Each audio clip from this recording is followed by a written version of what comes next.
Hi, everybody. My name is Selim. This is my final presentation and infographic on the multiracial, biracial celebrity Drake. Brief biography. Aubrey Drake Graham is a Billboard chart dominating Canadian rap slash entertainer, rapper slash entertainment superstar. He was also an actor. That's how he got his start. He's been a powerful force in the rap world for about a decade now, and he's really showing no signs of slowing up. Identity. Drake identifies as biracial, with his mother being Jewish and his father black. His mother's Canadian, father American. Drake often emphasizes black identity in his music, but he also celebrates his Jewish heritage, as can be seen in the HYFR music video, the concept of which Drake coined as a rebar mitzvah, kind of an homage to. In his childhood, he expresses how he was raised by his mother, a single parent home. She didn't really have the means to provide him with that grade of bar mitzvah, so in the music video, he kind of wanted to recapture that and be able to re-celebrate and re-bar mitzvah, if you will, like he coined. Now, as far as the details go, detail number one, Drake attended a Jewish school in Toronto as a child. He was the only black and Jewish student at the Jewish school. He stated in a 2010 interview with Kitty Couric that he often felt like an outsider. Despite his Jewish connection, he still felt excluded on some level. Again, I think this is due to the fact that he was black and Jewish. So I think this connects to Francis Wardell's piece where he's discussing how biracial students are often identified in school settings. An individual with any knowledge or publicly known African ancestry is considered black. This approach also is used for other children with some minority heritage. Those with two minority heritages are designated the identity of the heritage with least social status. So Drake, despite the fact that he has two minority heritages and identities with both black and Jewish, he's in this school setting growing up excluded, and that's because he's identified with the lower social status identity, which is black in this case. Detail number two, Drake proudly claims a biracial identity. However, in his music, he often emphasizes his blackness. For example, in his hit song Nonstop, in which he has a line where he proclaims, "Yeah, I'm light skinned, but I'm still a dark." This is also a touch on colorism as well. I think this really connected with Dak Bovey's examination of biracial superstars such as Halle Berry, Vin Diesel, and Mariah Carey.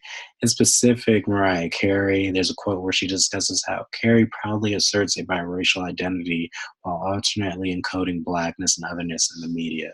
So I think, like Mariah Carey, Drake embraces this biracial identity. However, in his music, he very much encodes and emphasizes blackness, which I think makes sense in the context of the rap industry, which is dominated by primarily black people. Detail number three, January of 2014, Drake hosted Saturday Night Live. The opening skit was in a bar mitzvah setting, poking fun at Drake's black and Jewish identity, with vernacular stereotypes of both the Jewish and black community being presented. I think this really resonated with the Megan Vick TV Guide review of Mixed-ish, and the nuance of biracial identity and kind of like the two different merging and combination of cultural perspectives and narratives. As this quote emphasizes, it took me 2 years to understand that the two halves of my identity weren't two separate pools I could jump into at any given moment, but that there was a blend of two cultural perspectives and narratives as are Bo and her siblings. Detail number four, in a 2011 interview with the Jewish Telegraphic Agency, Drake was asked if issues of race and identity play out differently in Canada compared to the US, to which Drake responded, well, Canada's like a cultural melting pot, especially Toronto. America, I come here sometimes and I witness like real segregation. So I think this kind of brings in that global perspective. I feel like we've really been examining more of a US context, of course, in this class when talking about communities, multiracial communities and multiracial identities. I find it interesting, however, that he feels there was a difference between a global city like Toronto, international, compared to like America. So it makes me wonder if multiculturalism and biracial identity in communities are more plausible in a more global space, such as Toronto. Detail number five, I think it would be amiss if we were talking about Drake and, of course, didn't mention his love life, which I think often gets brought up. He often talks about it in his music as well. I can't help but think that it also resonates with kind of that tragic mulatto stereotype that is mentioned in Dak Bovey's piece.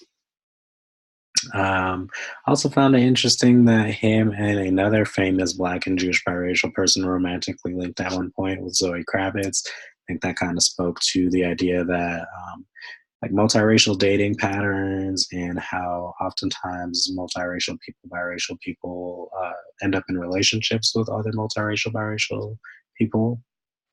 But yeah, that's my presentation. It's been a wonderful semester. I had a great conversation with all of you. I look forward to watching everybody's presentation and I wish you the best of luck. Thank you, everybody.